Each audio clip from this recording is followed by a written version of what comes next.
Hello, you wonderful people, and welcome to another episode of Not Too Comic Book. This being a show where we talk about TV shows that are adaptations of comic books. For today's episode, I'm going to talk about the season finale of Riverdale. Great season finale. A lot of really interesting things went down in this episode, so let's break it down. Well, first and foremost, obviously we're dealing in the aftermath of everything. It is this interesting development of these 7 years. Obviously, they came back to face their demons and stuff like that, but it's not like any of them are thriving. Obviously, Archie and Veronica broke up, and you can definitely tell early on when, like, you know, obviously Reggie, things haven't worked out because he didn't pass the exam, but it's like, no, you'll be able to take it again. And obviously for Veronica, she had plans to go back to New York, and you know, obviously Archie's not in the cards, you know, and it's Archie says himself, like, right, it's been 7 years, sadly, we're not the same people we were before, so it can't work out. They just, honestly, they want two different things, and I think that's okay. Like, people are compatible because they want different things. Like, he's going to be here in Riverdale. She doesn't necessarily want to be, and later on she's kind of forced to be because she wants to go back to New York, but it's like, the whole killing Chad thing, it's like, oh, you're no longer the She-Wolf of Wall Street, you are now the Black Widow of Wall Street, or just the Widow of Wall Street. No, they specifically said Black Widow of Wall Street, so it's like, she's kind of got a tarnished reputation, so she can't even pick up her life in New York anymore, which I think is kind of ironic. Like, in a sad way, not like, oh, funny. It's like, no, it's sad. It's just like, right, like, the whole reason why you and Archie broke up is because this, I mean, even besides that, it's like, she's going to take opportunities here at Riverdale, but it's like, that's probably just, like, the beginning. Like, until she can, like, push past Riverdale, she doesn't plan on, probably won't be sticking around, maybe. I mean, it seems like Reggie has no intentions of sticking around Riverdale either, so. But obviously, you know, Betty's now officially an FBI agent. Which Archie was able to get everyone together as they congratulate her. Like, obviously, like, they're proud of a lot of things that she's done, but this is, like, the proudest thing, you know, of Alice and everyone else of what she's done, so that's pretty dope. Then we also set up, like, an Uncle Frank and Alice thing, which I was like, oh, because obviously it's, like, bit by bit, like, you know, the pain lessens a little bit. It's still there, obviously. It's still a deep, fresh wound. You know, Frank's asking if she's getting out of house more. It's like, oh, why are you asking, Frank? And he's just like, oh, I'm like, oh, Uncle Frank and Betty. Once again, it's always interesting how these situations work out because there was FP and Alice for a while, and it's just like what that meant in conjunction with like Jughead and Betty. And with the way things play out, it seems like we're getting that kind of potentially again. But it's a little different, but it's still kind of in that same vein because it's like, oh, it's Uncle Frank and Alice, you know? So that's definitely going to be interesting. You have Jughead and Tabitha, you know, it's like, right, let's go on our first official date. Because it turns out Hornsby, Weatherby welcomed Jughead back. Like, he can start teaching in the fall, but also offers him the position of reopening the Blue and Gold. And obviously, like, what that means, obviously, like, in the state of, like, Riverdale and stuff like that, in places in the world, but I think it's also reflective of just the world now of just, like, right, let's write a newspaper that is super unbiased, will always tell the truth, even if later on, even being, like, even if it's our friends, especially if it's our friends, because you definitely can't show bias then of, like, we gotta, like, lay it down like it is, always tell the truth, you know, because at the end, it's like, you know, Riverdale's fate, will it be saved, or will it go? We've got both papers ready to print whichever one is true at the end of the day. So, we also have the whole Britta and Cheryl thing. Of just, I love that Cheryl's in the Mind Warfare, but Britta's the one doing all the hard labor about getting the palladium, because obviously that's an important resource for Riverdale. I'm wondering, even at that point, was she still getting it for Riverdale? Was it just for her own sake? Because it is her mind, so she can do whatever she wants to with it. I think Archie even talked about the fact is that he was planning on reopening the family business of Andrew's construction, I guess, because I mean, they've been kind of working under that veil, but that was mainly for the purpose of that was mainly through the lens and the purpose of getting like the palladium, like from like Cheryl and stuff like that. But this is going to be like more official, kind of doing what they've been doing before. I think that's going to be an important thing for Riverdale going forward. But obviously, like, the good times can't last forever, as we have a ghoulie burn down Pops, and it turns out, like, immediately, like, it turns out, like, as the fire department was called, like, the fire truck's tires were slashed, so they were able to get there in time, granted, Pop suffered a lot of damage, and it's like everyone in the room automatically knows who was behind it, Hiram, but there's no like definitive proof connecting them, and so it's like it shows that basically he's going all in on Soldale, because like at this point, like that's the problem when you back an animal into a corner. Like he literally has nothing left to lose, because for him it's like like I think maybe in some still diluted way he believes that if he like did all this terrible stuff that Veronica would take him back after everything, you know.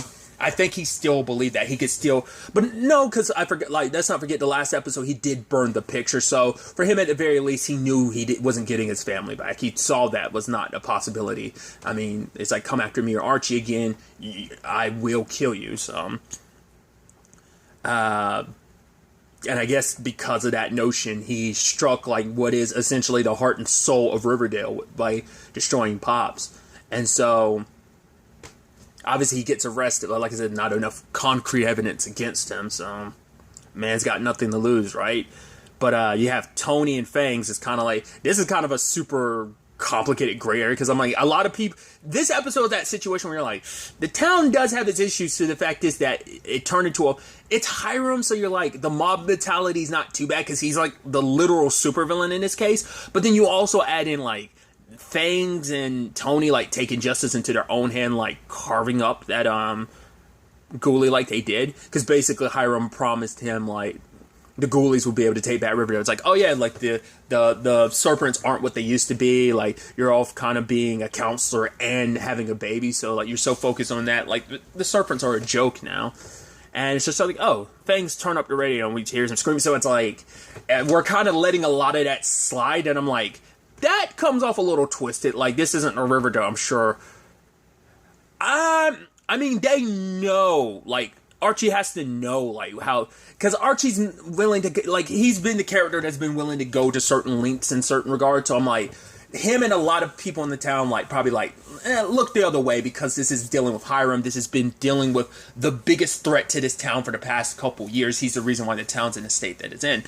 I didn't talk about it, but I'd skip it over a little bit, but his plan was to basically go all in on this Soldale thing, and basically he's going to, like, because of the legality of things, he was basically going to get Riverdale in itself, because it's unincorporated land, and he was going to take over, and the best middle finger he can get to Riverdale is to actually completely take it over and to do whatever he wants to with it, just to kind of, it's like, you know, especially because it means getting the palladium that he wants, you know. Once again, where it started with his father, and his father would be so disappointed in him now, and it's like, it's everything he's doing is to make up for his father, but it's just like he's made the deal with the devil, and he's just been digging himself deeper and deeper ever since, and I think it's just, can't see, you know, he had moments of light when it came to Hermione as well as, Veronica, because even Veronica says like, oh, Hermosa isn't really helping him out either, because she got, I wonder what did he necessarily do. I guess it's like, I don't know, we heard too much about like what he actually did to kind of screw the pooch on that like relationship. I mean, maybe there was some stuff he did in that 7-year gap, because like she's been referenced, but I don't think she, like, it's ever really come up like what transpired with their relationship. But you know, it's like things are soured with Veronica. It was only a matter of time. Like, I guess he got so I guess like she always kind of got thrown to the wayside of like maybe some of the businesses and stuff like that. It's like they're not the team that maybe one day she was kind of hoping they would be, or you know, maybe her dad always was a means to an end for her, you know, her life and what she wanted out of it. So, because basically Verona was almost like, yeah, like he screwed the pooch on that, and like Hermione, Edamosa has no love lost for him. But like I said, like, Veronica and Hermione were kind of that last glimmer of light, and now that was gone, like I said, he had nothing left to lose. Like, he was just surrounded in darkness, and I don't think there was any getting out of it easily. So, going with the conversation I was bringing up earlier about, like, man, are you really just gonna, like, we're going full dark side? Like, we're letting a lot of this slide because, like, Veronica and Archie are trying to decide what to do about, Hiram. It's like he's been a thorn for too long, and it's like we could make him disappear. We can make it so that Sheriff Keller doesn't look into it, get Betty to get the FBI not to look into it. I'm like, man, this is kind of sounding bad. That I think is bad. Like, even if we're thinking this, it's like, yes, Hiram's a bad guy, but it's like, you doing this will make you no different. Like, definitely going to have major blood on your hands doing this, but, you know, who knows? Luckily, it doesn't come down to that because Reggie comes up with a smoking gun. He had the evidence to, like, yeah, you can't get Hiram from everything he's done, but you got clear proof of him committing murder when he killed his old boss, you know, so... And so the plan was no longer, because initially Tony was like, right, you guys do it your way, because they will gather up the signatures, because it's like, we need at least 51% of the people here to say, yes, we're okay with, like, reincorporate, like, getting Riverdale built back up, because without that foundation, nothing they do going forward will matter. But, Fangs and Tony were like, yeah, but when this is, like, if you do things your way, but if you're not able to stick this to Hiram, we'll handle things our way, which still leaves room for that later on, but we'll get to it soon enough. But they didn't have to kill Hiram. They just, the entire, like, the main crews came together and basically told him to get out of town. It's like, the FBI is going to get this video in an hour, and they will be coming after you. And he's like, you know, how you turning against your own flesh and blood? It's like, she's turning against you time and time again. It's like, and he's like, oh, I blame Archie's influence. It's like, I mean, maybe to some extent, but it's like being the father that you are, like, I mean, but that's also because Veronica even said it beforehand, like, she recognizes now of, like, oh yeah, like, I've been caught in this cycle of, like, doing everything just to appease you, like, this dance of death that we've had for so long, you know? And so, like, it came up, it's like, right, only way this is going to end is if one of them's dead. And so, but she's still, regardless of anything, it would have been easier to easily put a bullet in her dad's head, but it's like, right, we're not going to do that because that'd be your way. So, yes, go. We're giving you this leeway, so you better walk. Everyone had their guns ready, get to walking. And so, I was like, oh, it's almost symbolic. It's like, yeah, you're forced out of this town. Like, I mean, everything you know has been, like, taken away from you, even more so. It's like, oh, when you thought you had nothing left, you had a little bit more to have taken away from you, so... but I think that also speaks to the volume of, like, Veronica. I mean, I think it was probably a town decision altogether of, like, let's not. Like, Archie and Veronica still could have probably handled that on their own. Be like, oh, yeah. They even said, like, let's make this the last thing that we even do together. So, they could have still done it, but I'm kind of glad that they didn't. But I also think on some level, it's like I said, Veronica probably needed some more, like, convincing, maybe because, like, the entire town was behind this decision. But because of that, she didn't pull the trigger, but, you know, maybe on some level she didn't. Like, there's still a part of her that can't bring herself to kill her dad, despite all the threats and stuff like that. I mean, because the main motivator was, like, don't come after Archie or me, so it's still, like, that's still applicable in this case, even if they're broken up, you know, and that's what something she was trying to get across, was saying, like, yeah, just because me and Archie aren't together anymore, I'm making this choice of my own volition, but the question then becomes, like, does Hiram even believe her? Because it's probably like, no, like, you're this way because of years of Archie's influence rubbing off on you type of thing. So, there's that. Some other elements that do come up. Tony and, let's talk with Tony about Tony and Fangs. The whole conversation about the serpents being kind of weak. Tony starts wanting to pull a lot of the serpents back from, like, the truck jobs so that they're going to have jobs here in Riverdale that will pay just as well. This way, the serpents will have a stronger foothold in Riverdale, so, like, nothing like this ever happens again. No one ever starts rolling around their turf. Because it's going to be that balancing act between the criminal world, which the serpents kind of act as that anti-hero buffer zone, but also the law of Riverdale. So it's going to be a combination of all of that. With Baby Anthony as their symbol, as they, like, obviously, like, he'll be the next heir to the throne to this, but currently, you know, Tony as the queen and Fang as the king of handling Riverdale. Obviously, there's a conversation about, like, oh, who's going to be the mayor, and so initially, I thought we were going to go down the Archie route. Like, because initially I thought, oh, Archie was going like, hey, Tony, you want it? But she's like, I don't have the bandwidth for it. I'm like, too many pieces. And then, like, Fang is like, hell no, bro. I just became, like, the Serpent King. So I was like, no, congratulations. So I thought eventually it would tie back to Archie. I think it would make, you know, he's like the prodigal son of Riverdale. So I thought that'd be more fitting. I mean, there's always a possibility that could come up later on, but I think for Archie, it's like, I want to fight and protect Riverdale, but I don't think I can do that in the position of a mayor. And even in conversations later on, it's like, some people don't want a mayor because of the whole conversation of like, right, Hiram was a single person with a lot of power, and he ran rampant like he did, so they'd rather it be like, because initially the thought was like, maybe it'll be like a council of people, like, you know, that kind of comes together and like everyone as a whole kind of gives their input and stuff like that, but specifically be a council. And if there was a mayor, that mayor would have to answer to the council. But it's like, once again, adding in the mayor element, it's like, no, we don't want some single person with that much power in Riverdale again. We've seen how that played out. Let's not go down that route again. So that's all being figured out. You also have Tony with the whole insurance situation, because she decided to pay her employees. She doesn't have like she wasn't paying her insurance premium, so they won't cover the damage. Which Jughead was like, no, it's a, you know, that's just proof of just a kind, compassionate person you are.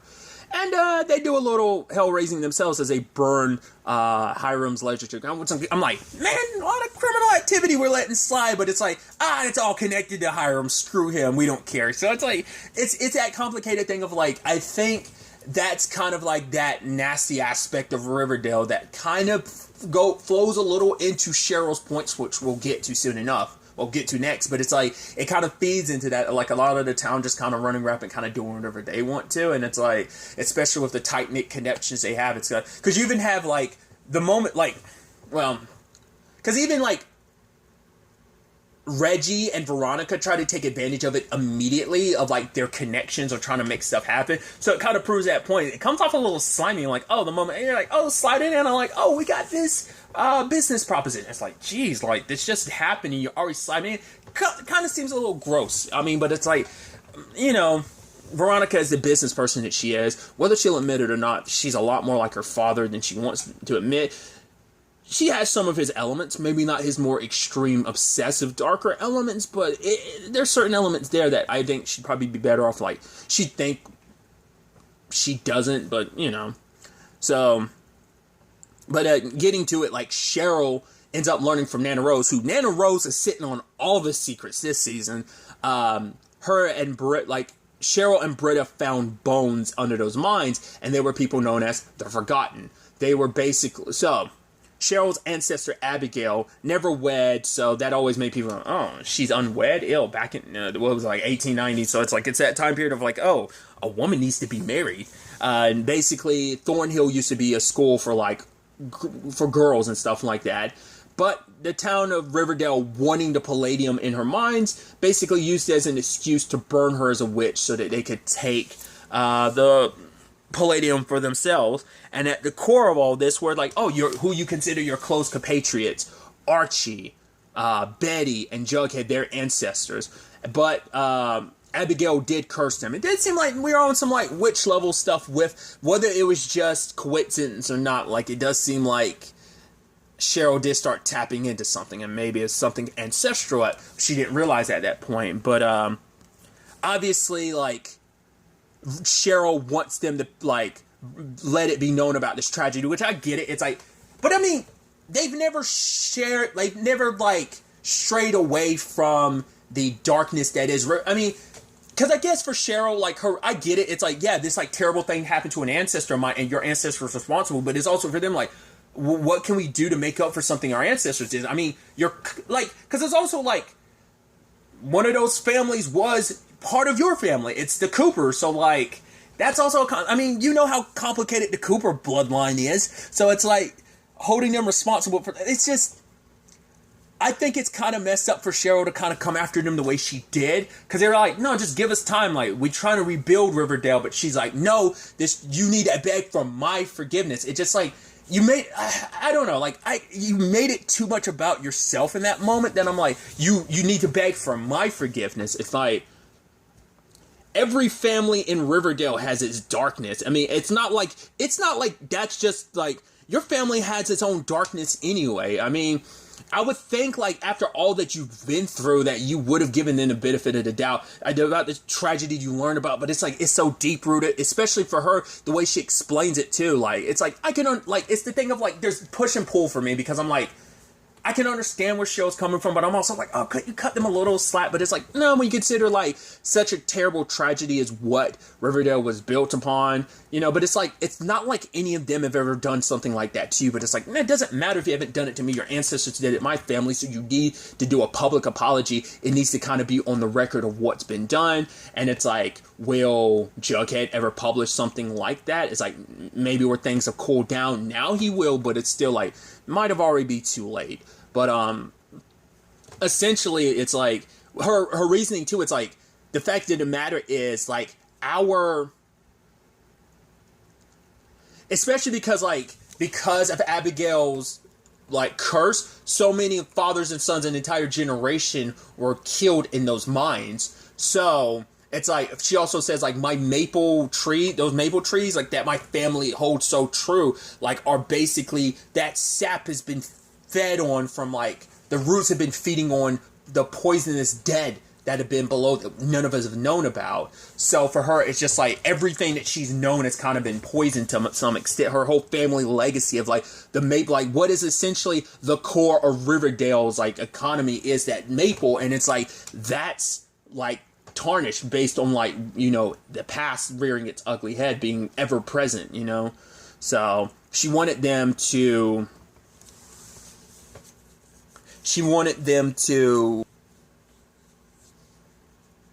acknowledge this at the meeting. She's like, I hope you do the right thing. And at the right time, and that during that meeting, Archie didn't bring it up. And then she came and was like, oh, you guys want to bring up this council, huh? And then, let me guess, it's going to be you, Veronica, Betty, and Jughead, which obviously for Archie's like, no. Because it's like, because I think for them it's like, I don't think any of us want that position. We want to help Riverdale, but not in that way. And we think probably there's a lot more capable people, like, I mean, like, pillars of this community, like, who've proven themselves time and time again, and that being, like, Tabitha, Tony. I mean, it makes a lot of sense, especially because, like, Tony's the one who's, like, helped keep up the fight for so long. And Tabitha, you know, continuing Pops, because, you know, with with actual Pop Tate's help, because he's planning to come out of retirement, because it's like, oh, he's been itching to see his customers again and work, so his nest egg of a retirement plan, he's planning on giving it to her to help pay for things, for the repairs, because it's like, you took on this business, I know you went into debt for it, you went against your father, and you took on this mantle, and you've been, you know, I couldn't be more proud of you of what you've done with this. So it's like, you know, together, you know, and obviously for Tabitha, it's like she'd love to be able to run the place with her grandfather. So excuse me. So, but then, like, Alice and Frank are amongst those ranks, which I'm like, I'm sure that doesn't help too much with the whole Cooper's and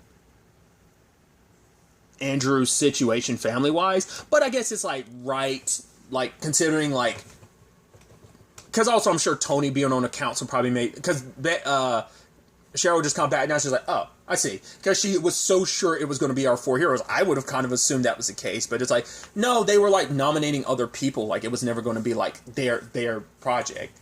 But for her, it's like, regardless of everything, it's like, like, we're incorporating ourselves from Riverdale, so Riverdale would never benefit from, like, our circumstances of, like, the Blossom Farms and stuff like that, which is like, come on, Cheryl. And she's like, no, I'm done. So she's planning on, you know, she's leaving, so, and cutting all ties, which is interesting timing, especially with Britta there. I'm curious how Tony's going to feel about it. It's like, obviously, it's like you're going to care for Britta. That's why I put her in your care. But it's also like, this could be a slippery slope of you getting Britta involved in some, I don't know. Maybe it won't turn ugly. Maybe it will. But you're kind of worried a little for Britta's sake. Because she's all about it. Because she's like, yeah, like, you know, being around Cheryl, it's good. It's around, it's nice to be around someone loving and caring like her. But she also has her complications too. But, obviously, the council is formed. The Riverdale is, like, in support of it. And then, like I said, like, Reggie and Veronica came with their proposition, which Alice is kind of like, you want to kind of turn this into Sodom and Gomorrah, but it's like, we kind of got traffic lights and other more things to, like, focus on rather than a casino. Because it's like, oh, yeah, it can bring a lot of revenue. It can make this the new Atlantic City. I'm like, that seems like that could be a bad thing, because I'm like, once again, it's like, yeah, your dad's out of the way, now you're kind of sliding in that business, but we do see later on, they've still kind of got the business up and running, so it's without the council's blessing, so it's going to be like a back, like, you know, it's well, as she says, it's like, oh, it's kind of being set up as a boiler room type of thing. So that's kind of happening now. And Veronica and Reggie are a thing now, so that's definitely interesting. You do have the whole circumstance of Kevin deciding, like, at the end of the year, he plans on leaving because he wants to get the Broadway thing again. You know, especially Josie's recent visit inspired him for that. You know, his dad's like, yeah, you know, here's to new beginnings. So he, you know, gives his support 100% because he's like, oh, what do you think about becoming my deputy? It's like, I'd be honored, but I gotta, like, give this one more shot. I mean, because that's where his passions and everything lie. So hopefully things do work out on that front. Other than that, we have Cheryl, you know, it's like Nana Rose being like, oh, did they? And it's like, no, it's like, because she was like, oh, how do you know all this, Nana Rose? It's like, oh, because it's in Abigail's journal. And it's like the way, like, Nana Rose was like, oh, it's like she's so, like, sometimes she could be so helpful, and other times it seems like it seems like you want Riverdale to burn to the ground. And she's just like, oh, such a shame. Oh, I guess they, here, read Abigail's final words. And then, like, basically it's cursing their entire family, their children and stuff like that. So I'm like, that is kind of messed up. And then the wind kind of blows through, and then Cheryl's kind of sitting there. At first I was like, are we going for, like, you being possessed by Abigail's spirit? But I'm wondering in that moment, did she kind of go like, wait, what did it actually do? Like, I know I was pissed at them, but it's like, do you really want the people that, like, so, I mean, maybe she does on some level, or maybe she did get possessed at the end there. I thought that, at first I was like, that seemed like that was a possession thing, but if it was, I feel like they would have leaned into it more and be like, oh, I've returned, but it's just like, Cheryl was just kind of sitting there. Like I said, I don't know if she was thinking that moment, wait, what did I do? And now, like, a chill runs across Riverdale, and it strikes, like, oh, there's, like, a storm coming in. It's like, oh, like, a chilling wind comes across, like, you know, just as Archie's helping put up the sign for Riverdale. It's like, oh, it's not just a sign. You've done a lot of good for Riverdale in this past year. And then, like, Jughead with Tabitha being like, almost feels like someone just stepped over my grave. I was like, geez. So tragedy's not just going to strike them, but the people, potentially the people they care about, are going to be wrapped up in all of this too. So I don't know. Like I said, I just feel like Cheryl shouldn't have gone down this route. At least have been a bit more understanding, but like I said, I also get where she's coming from with this, so I don't know. I don't know if there's, like, a clear answer in that. Like, maybe they should have. Would that have appeased her? Maybe. Like I said, that history will eventually get brought to light, but it's like, maybe it's going to be a little too late because she's already done what she's done. You have Archie and Betty deciding, like, no, I don't want to just be friends with benefits. Like, let's legitimately give this a try again. And, you know, it's like, Betty's down for that, and before they can do their thing, it's like, I was like, the moment the ticking was happening, I was like, oh, it's supposed to be metaphorical, their time is up. It's like, oh no, because it's literal ticking because there's a bomb set there, and I was like, wait, who could have? Oh, of course, Hiram. And Archie's house blew up because it's the main target, because, like, before he's leaving Riverdale again, obviously, but he came back he's on the run, came back just long enough to do that, because it's like, oh, because he still blames Archie for him losing everything. It's like, you lost everything on your own, you know, and now you want to make Archie pay. So it's like destroying his home. It was already set on fire before, but they were able to repair the damages and stuff like that. But this is something else entirely. Like, his home is gone.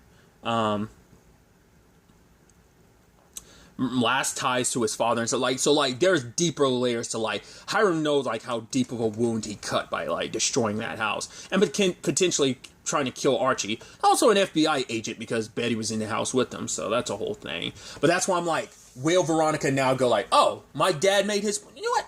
No, I promised him what was going to happen, so I'm going to track him down and kill him. So what about the serpents? Like, they're like, oh, you didn't handle this? He's still don't worry, we're going to track him down. Is that going to be a whole thing? We'll see. But there's also the lingering element of the TBK. I thought TBK was going to come up a little bit more, like, but I guess that's potentially a next season situation, because he does call up Betty. It's like, right, like, I won't call upon you if you just kind of sit, but she's like, I can't, like, not do that. So I'm like, it's like, I didn't really understand, like, whether he was saying, like, right, you stay out of my way, I'll stay out of yours, or was it just kind of like, what? Because we've only gotten peeks into that 2 weeks that she was with TBK. We seen like the wounds he has all over his bodies. I'm like, what is all that about? I don't know if that was like from a fresh kill. I don't know if that was like blood from like a fresh kill, or those like, because they look like they were actual wounds on his body. I wasn't quite sure, but it's like, I think that's going to be a more ever like present thing, especially because because even Betty herself said there's plenty enough crimes in Riverdale, because she opened up the FBI office branch here again, so there's going to be that. Plus you add in like TBK coming after her, so new serial killer is probably going to come running amok in Riverdale, plus whatever else, like the struggles of building Riverdale back up into like, because it's not about living into the past, as Archie was saying, it's about moving forward into the future of like, so we'll see how that all plays out, especially with this curse that's kind of been put on, I guess, Riverdale as a whole. Kind of like, it seems like something biblical this way comes type of situation, especially, the bad tidings that are coming for Archie, Betty, and Jughead. Because even Veronica's like, yeah, it doesn't seem like any of my ancestors had anything to do with it. It's like, yeah, but your 3 compatriots have, so we'll see how that plays out. As I said, Riverdale is returning for a 6th season, so it's definitely going to be interesting to see what challenges await the town of Riverdale, and where everyone's stories end up taking them next season. That's definitely going to be interesting. I'm because it seems, like I said, I don't think we're going to have like the big bad of Hiram, but like who's going to kind of fill that void potentially. What like I said, just struggles in general Riverdale is going to go through, what things look like for people next season, because obviously we're shaking up the relationships. Like I said, Jughead and to be fair, these relationships have been shaken up for a while, but Archie and Betty, which I'm sure they survived, but it's still like the aftermath of that's going to be interesting. Reggie and Veronica, Frank and Alice, Tony and Fangs,